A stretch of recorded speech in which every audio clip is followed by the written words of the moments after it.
Welcome back. In the last video, we ended on a problem. Sustainability reporting suffers from weak comparability. Every firm measuring differently, reporting differently, hard to line up side by side. Part B is the world's response to that problem. This is where standard setters step in and try to agree on a common language for disclosure. Let's meet the main players and see how, after years of chaos, they've begun to converge. One small thing. Should you enjoy this, a subscribe helps you keep the whole series in view as new videos go up. For years, this field was famously an alphabet soup, a bewildering set of overlapping voluntary frameworks, all coexisting and competing. You had the GRI, the Sustainability Accounting Standards Board, or SASB, the International Integrated Reporting Council, the IIRC, the Climate Disclosure Standards Board, the CDSB, the CDP, the CDSB, the CDP, and the TCFD. A company could pick and mix, which is precisely why comparability was so poor. But underneath the soup, there were really just two philosophies, and they map onto our two directions of materiality. On one side, impact materiality, the GRI, focused on a firm's effects on society and the environment. On the other, financial materiality, SASB, and later the ISSB, focused on effects on enterprise value. Here's the good news. Since roughly 2021 to 2023, there's been strong consolidation. SASB, the IIRC, and the CDSB all folded into the ISSB, and in parallel, the EU built its own mandatory standards, the ESRS. The soup is finally reducing down to a few clear stocks. But notice what that consolidation really is. It's the two philosophies sorting themselves into two homes. The financial materiality camp gathered under the ISSB. The impact tradition stayed with the GRI. And the EU's ESRS deliberately tries to hold both at once. So even after the tidying up, the deep divide we met last video, single versus double materiality, hasn't gone away. It has simply become better organized. Let's start with the oldest and most widely used, the Global Reporting Initiative, the GRI. It's an independent private standard setter, not a government body, and it remains the most widely used reporting framework in the world. Its orientation is impact. It represents global best practice for reporting on a firm's economic, environmental, and social impacts. The inside-out view. Structurally, the GRI is modular, a set of building blocks a company applies to itself. There are universal standards which apply to every organization, regardless of what it does. There are sector standards which allow consistent reporting on the impacts specific to a given industry. And there are topic standards which cover the disclosures relevant to a particular issue, say water or emissions or labor practices. A company combines the universal base with the sector and topic modules that fit its own circumstances. Here you can see that modular architecture laid out visually. At the foundation sit the universal standards, the general principles and disclosures that everyone applies. On top of those, a company layers the sector standards relevant to its industry, and then the topic standards for each material issue it needs to report. It's a bit like building with modules, a common base, plus the specific pieces your situation demands. That flexibility is the GRI's great strength. But as we noted, flexibility is also exactly what can make cross-firm comparison harder, which is the tension standard setting never fully escapes. Now to the framework that has reshaped the landscape most dramatically, the International Sustainability Standards Board, the ISSB. It was created at the Glasgow Climate Summit, COP26 in 2021, under the roof of the IFRS Foundation. And that parentage matters. The IFRS Foundation is the body behind the financial accounting standards used across most of the world, so the ISSB carries real institutional weight from birth. Its founding act was consolidation. It absorbed the major investor-focused initiatives, SASB, the Integrated Reporting Framework from the IIRC, and the CDSB. Then in 2023, it also took over the monitoring of companies' TCFD-aligned disclosures. So the ISSB has become the natural home for the financial materiality tradition.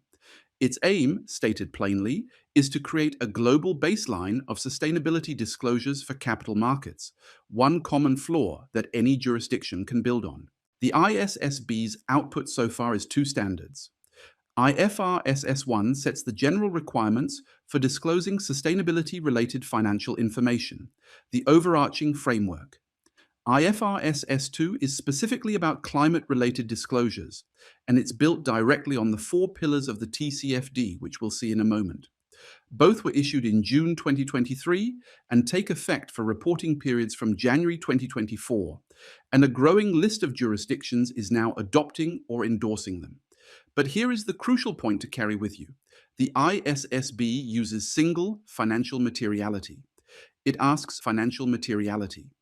It asks only how sustainability affects enterprise value. That is the fundamental contrast with the EU's double materiality. And it means a company reporting under the global ISSB baseline and a company reporting under the EU's ESRS are, in a real sense, answering two different questions. Here are those 4 pillars I mentioned. The structure of the TCFD, the Task Force on Climate-Related Financial Disclosures. Its recommendations, finalized in 2017, organize climate disclosure into 4 areas. Governance, how the board and management oversee climate issues. Strategy, the actual and potential impacts of climate on the business. Risk management, how the firm identifies and handles climate risk. And metrics and targets, the numbers used to measure and manage it.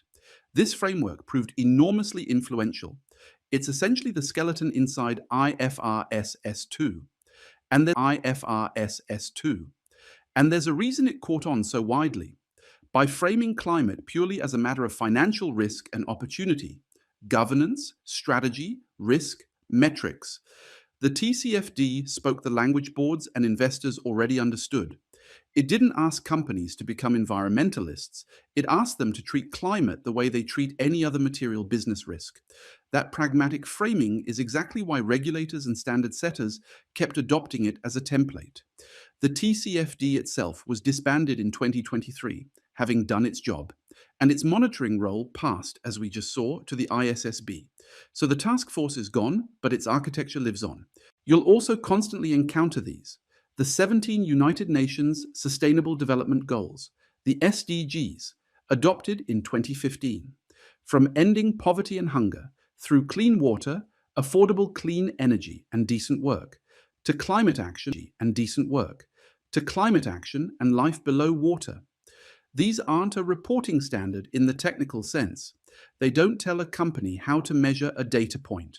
Rather, they serve as a common, high-level reference point for corporate ambition. A firm will often map its sustainability activities onto the relevant SDGs to communicate, at a glance, which global goals it's contributing to. It's a shared vocabulary of aspiration. The caution, of course, and you'll hear this theme all through the chapter, is that mapping a nice project onto an SDG icon is easy. Demonstrating genuine, measurable contribution to that goal is much harder. One more initiative rounds out the framework landscape, and this one is aimed at investors rather than companies. The Principles for Responsible Investment, the PRI. It's an investor initiative supported by the United Nations, launched in 2006. Signatories pledged to implement 6 principles.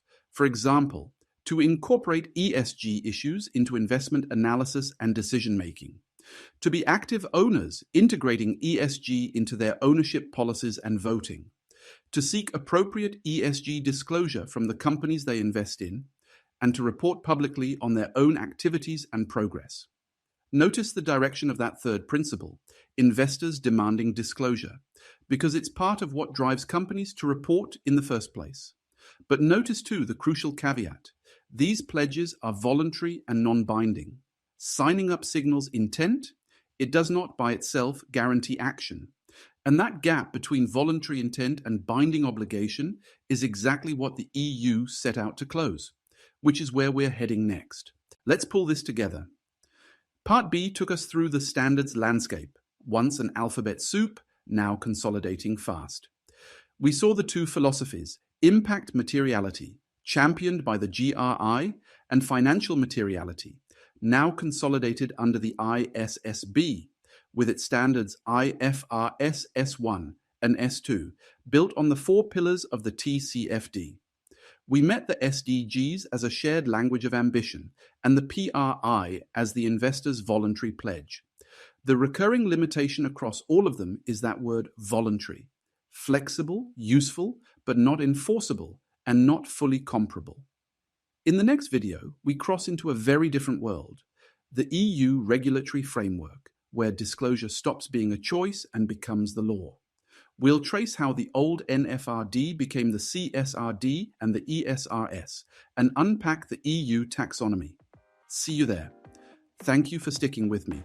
If this was useful, do subscribe to the channel, and I'll look forward to seeing you next time.